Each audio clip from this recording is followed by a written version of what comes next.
If you find that when you travel on an airplane or in a car for long distances that your legs, your feet, your ankles swell, I'm going to share with you 7 DIY tips in today's video. These 7 tips are actually exercises that you can implement in a hotel room like I'm at here in Vegas. Stay tuned for this super powerful swelling reducing video.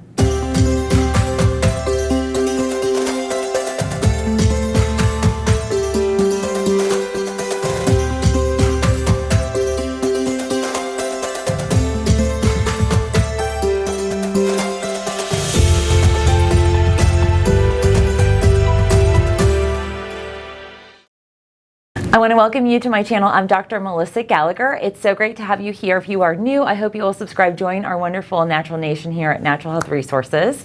Today, I'm going to dig right on into some exercises that will be powerful. These are tips that I implement personally, but also tips that I recommend for my lymphedema patients, as well as any of my patients that often swell due to medication or food reactions or just common traveling. So first, I want to share with you some of the alternatives that we're going to gather. So every hotel has towels. So without fail, this will be one of the great alternatives you can use. We're going to use this as a bolster, as a prop, as a way of elevating your legs above your heart plane. And that's the trick, friends. What we're going to be doing is elevating. The other type of towel that I want you to grab is just one hand towel. This is going to be rolled up, and we're going to actually put this underneath your ankle, and it will both provide stability as well as some elevation for us to really get lymphatic promotion and swelling reduced in your ankle, your feet, and even your toes.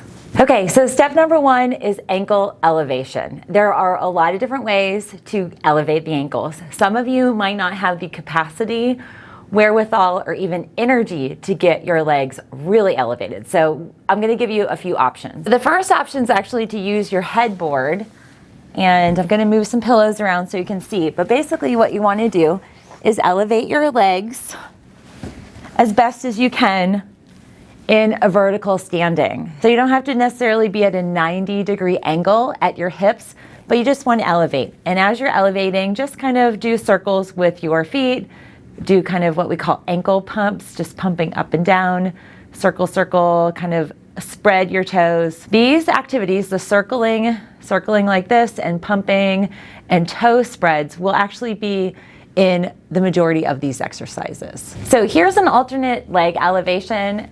I know a lot of you have commented on previous videos about being able to actually elevate the legs or get straight up against the back of your beds. Now, this happens to be in the hotel room I'm in. It's this kind of cool lounge couch, if you will. We all have couches, and often hotel rooms will have some sort of chair or couch.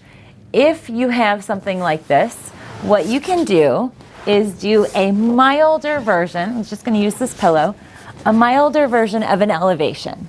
And so you don't necessarily have to have your feet like this, but it's at about 45 degrees from this angle hip point. And you can just stay like this for 10 or 15 minutes.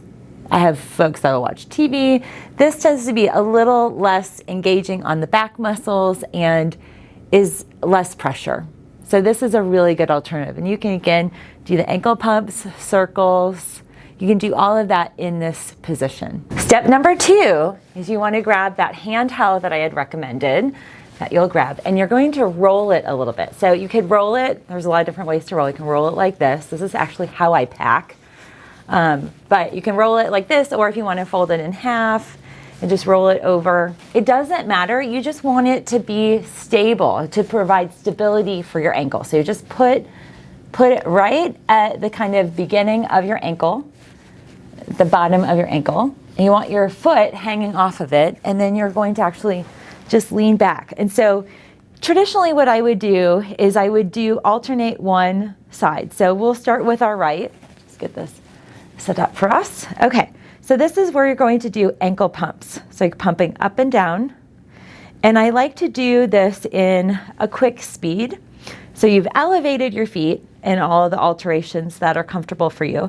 Now we do ankle pumping, and I count between 20 and 30 pumps at a time. You can do 1 set, 2 sets, or 3 sets, or you can do this whole exercise one time and then repeat. It's totally up to you. Lots of flexibility. You don't necessarily have to do all of these, but it's very helpful. So you do pumps like this, and then you do circles, ankle circles, okay? And it isn't uncommon if you have arthritis in your ankles for you to hear some kind of cracking. If you have any type of gout, there's acid levels in there that are going to get broken up. Same with fibrosis. I'm going to share with you a fibrosis bonus tip at the end of this video, so stay tuned through the end. So you do circles like this, you pump, pump, pump, pump, pump, okay, and then you alternate to the other leg. The third step, you're going to grab those towels, and I traditionally fold the towels in half.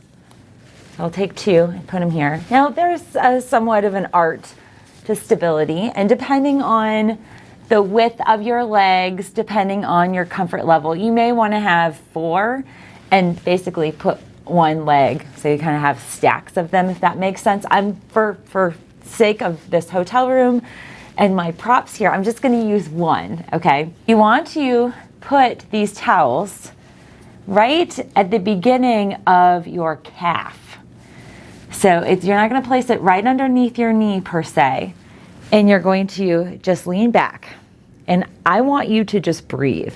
This is an alternate bolster. You can buy bolsters. I'll include some of my favorite ones down below in the links below. But this is really great for just letting the fluid just flow back down, draining down your leg. And this also sets us up for the next step. You can stay in this position for anywhere from 5 to 15 minutes. Some of my patients, they'll even use pillows, and I have demonstrated in some other videos. I'll include them here if you want to check those out, and I'll provide links down below. But those videos have been very helpful for almost 1 million of you, and so I hope you'll watch those also for additional tips. Now the fourth tip really gets a lot of the fluid moving and opens up the torso related fluid and opens up the lymphatics in the torso. One of the things with the lymphatic system is you can't open the lymphatics without opening up the drains in the torso. So we're going to be flushing and you're elevating and we're getting fluid down, but we also want to continue to flush and push that up through these channels, up the abdomen. So what you're actually going to be doing is a torso twist. Sometimes it helps if you move that pillow. So I've just removed this pillow because for me, torso twisting, I need my head to be completely level. Again, this is all to your comfort level. And torso twisting, you're literally going to be twisting from the torso. You can engage your legs a little bit, but you just want to keep them relaxed and in this elevated state. That's really going to help. It's almost like a suction cup of it pulls up that fluid that we're draining, and it's a magic bullet, friends. I just love this. So we're going to do these torso twists, and literally just think about your belly button going left and right. It could be 1 inch, it could be 1/2 inch. It doesn't have to be major. You're not going to be moving side to side, but you're just going to be doing gentle. The tip I'm going to tell you with the lymphatic system, gentle is best and gentle is better. You don't have to do anything crazy. You don't have to be exorbitant. It's a fragile system, and therefore it requires a fragility in our approach. Okay, so let's do our torso twists.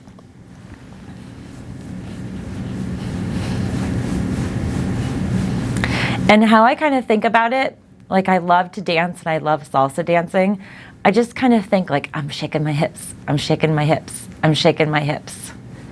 And it's not uncommon for you to hear some gurgling. That's your lymphatic system moving. So just, I'm shaking my hips, I'm shaking my hips.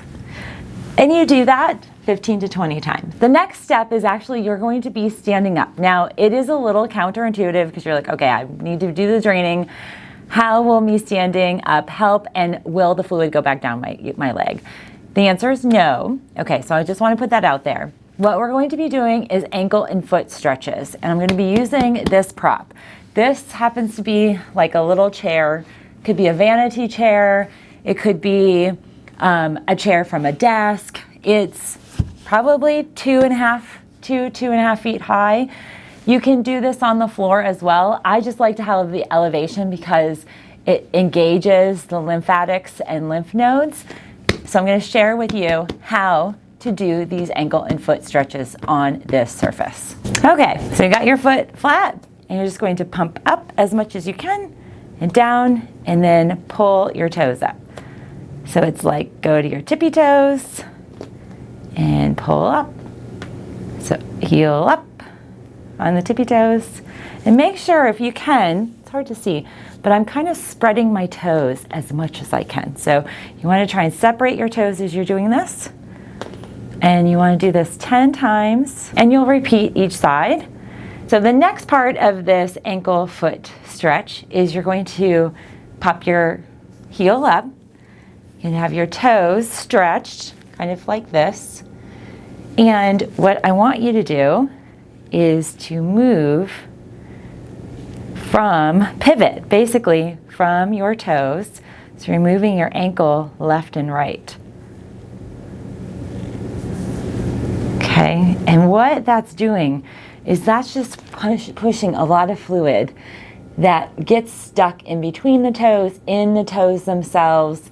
It also gets a lot of that fluid in these pockets around here that I know a lot of you, especially you patients and followers and subscribers who have lymphedema, there's a lot of pooling. So when you're up like this, you can kind of do this left and right. Now I am feeling it in my calves. So there is definitely an aspect of muscle engagement. And this is something where lymphatically our muscles do pumping. So you're not only going to be engaging your calf muscle and these muscles here in your thighs, you're also pumping. So it's a double pump, if you will. This next step is what I call spread your toes. And we're literally going to do that. You're going to lift up on your toes and you're going to spread them. It's freaking hard. I'm going to tell you this. My toes and my brain don't always connect. And if you're like me, comment down below. My pinky toe, he's on a different planet. He doesn't even separate. And he's like tucked into here. So for me, like these 3 toes are the only toes I can spread. Just spread whatever you can, but you just lift up and spread.